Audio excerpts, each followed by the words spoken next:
Ano ba ang gagawin din niya? Tatanong ni Atty. Torion, ano naman gagawin niya doon sa Senado? Mga kaibigan ko, yung iba, nagsisimula pa lamang. Si Pastor Apollo Sikibuloy, meron ng Exhibit A. Ano yung Exhibit A? Look at the KOJC. Tingnan nyo, walang bahid na korupsyon.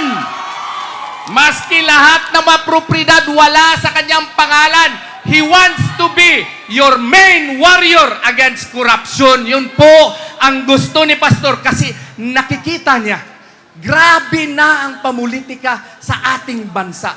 Kanser na ang korupsyon ng ating bansa. And what does he want to do with our country? He wants to pass a law amending the Ombudsman Act. Gusto niya na may Truth Commission na magtitingin sa lahat ng mga transaksyon ng gobyerno. At kung may mga korupsyon, filean ito ng kaso at ipataas niya ang ng mga silot nito. Ano ba yung silot sa Tagalog? Tingnan mo, lumabas tuloy ang pagkabisaya ko. Parusa, tama. Maraming salamat po.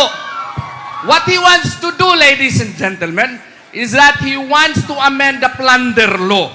Kasi ngayon, kung gusto mong magnakaw, 50 milyones muna bago ka mabitay.